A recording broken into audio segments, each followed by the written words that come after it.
PS5 for professionals. PS5 Pro. What's that about? So, the PS5 Pro is essentially a PS5 that's enhanced. So it's going to be a bit faster and it's going to be able to play games better. The same games. It's going to play PS5 games. Let's take a look at what it brings to the table. So Sony claims the GPU is about 45% faster than that in the existing PS5. What's a GPU? A GPU is a graphics processing unit. It is the graphics card of the PlayStation. And this one is 45% faster. Now you may be asking yourself, 45%, is that good? Is that bad? Well, you see, the PlayStation 4 Pro, which was, some may argue, a more powerful console relatively to its predecessor than the PS5 Pro is to the PS5. So the PS4 Pro was more than 2 times as fast. This isn't even 1.5 times as fast, right? It's 45%, not even 50%. Come on, Sony. Less than half the leap in performance that the PS4 Pro brought. So 45%, now that's not terrible. If we think about it, like if you're gonna buy a PS5, right, and Sony said, hey, for $0, it'll be 45% faster. I mean, everybody'd want that. So that's what the PS5 Pro is bringing to the table. Except it's going to cost more money. And we'll talk about that later. But that's going to be the conundrum. The benefits don't end there. Because the PS5 Pro is bringing better upscaling. And that comes in the form of PlayStation Spectral Super Resolution. Or PSSR, as the internet likes to call it. So, upscaling. What is it? Okay, so you have a 4K screen. But the image that you're seeing is 1080p. If you just map 1080p to your 4K screen, it's not going to fit the whole image. Because it's 1080p. It has less pixels, so it covers less of the screen. That's where upscaling comes in. Upscaling essentially stretches that image to fit the whole screen. Now, you may be thinking, wait a minute. So if you stretch the image, isn't that going to make it look worse? Like grabbing a 240p video on YouTube and making it full screen on your big 65-inch TV? Exactly. And upscaling has improved a lot since, let's say, the PlayStation 3 days. And this is the next evolution. So what is PSSR? It's upscaling with the power of AI. That's it. It'll be like PC's DLSS or PC's XeSS. DLSS by NVIDIA was the one who pioneered this technology. And we've seen it in every game. Even Sony games that come out on PC all have DLSS. So it's very nice to see something that hopefully is, close to DLSS performance, but on a console. So that's PSSR. It's going to offer twice as fast ray tracing performance compared to the PlayStation 5. So twice as fast ray tracing, there's a kind of a caveat there. Twice as fast sounds like a lot. The problem with that is that, well, the PlayStation 5 has really low-end ray tracing. It is not very fast. It's kind of like, it was like a baby step forward for consoles. And that's good.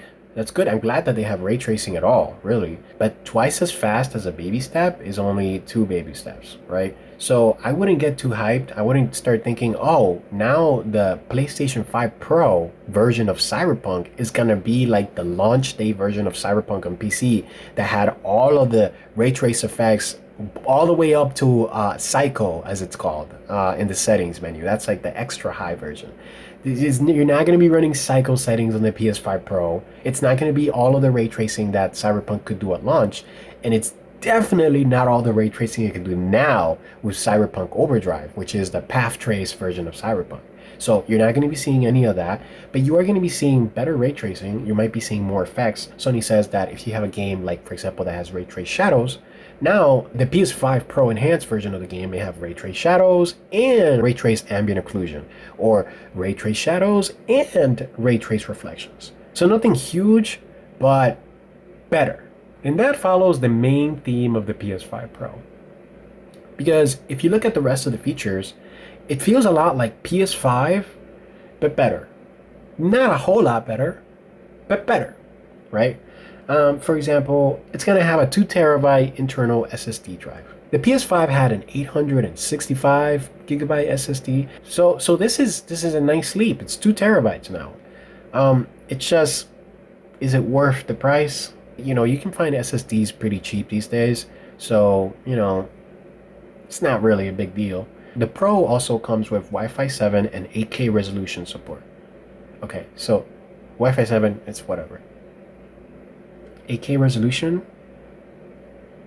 8K is kind of a joke, guys. Like, I'm gonna make a video on 8K, but like, you know, the short end of it is it's not really something that you should be worrying about right now. And it's definitely not something that the PS5 Pro should be worrying about. You're not gonna see Cyberpunk at 8K. It's just not gonna happen. Now, there are some games that you may see, like for example, Gran Turismo. The latest Gran Turismo is gonna be getting a 8K mode.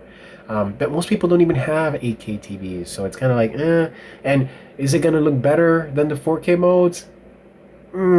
We'll see, because that's one of the issues that people have with 8K TVs, that, you know, they can't really tell the difference at normal viewing distances. It's also going to have a game boost feature like the PS4 Pro. So this is going to be able to boost certain games to have improved resolutions on the Pro. And let me tell you this. If it's anything like the boost mode on the PS4 Pro, they can keep it. Because when the PS4 Pro came out, I have a PS4 Pro, right?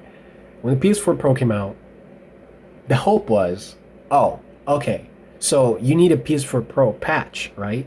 For a game to support all the PS4 Pro features.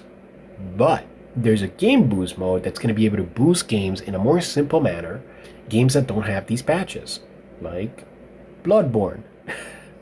So you're thinking, okay, well, maybe Bloodborne's now going to run at 60 FPS, or maybe just more FPS. I don't know. I'd take anything. Maybe it's going to not have the stutters that it has, the frame time issues that the game is known for. Maybe it's just going to run better. And when you turn on the PS4 Pro boost mode, you know what happens? Nothing. Bloodborne still runs exactly the same. So this was the biggest criticism of the boost mode on the PS4 Pro, is that it didn't really affect the games that gamers really wanted, the games that really needed it. And if the PS5 Pro boost mode is going to be the same, then they can keep it, honestly. The last thing is the price. This is the thing that people have been most focused on. So the PS5 Pro is going to cost $700 US, 700 UK pounds, and 800 euros. And I'm pretty sure that's not including taxes. 800 euros. Some articles claim that the PS5 Pro is the most expensive console ever made when adjusted for inflation, which is just wow. In this economy, man. The other issue is that $700, 800 euros. Wait a minute, that's PC money. You can get a pretty decent gaming PC for that money. For 800 euros, for $700, the PC that I built was $650 when I first built it. That was a pretty decent machine. So, should you buy a PS5 Pro, or maybe you should just buy a PC? Maybe you should throw an extra $100 or 100 euros and buy an even better PC. Right? Like, it's to the point where the PS5 Pro is so expensive that it kind of feels like you're not really competing with consoles anymore. You're competing with PC. And a PC can offer so much more than a console. So, I don't know. I think what's going to happen is that regular console customers are just going to buy PS5s. They're going to continue to buy PS5s.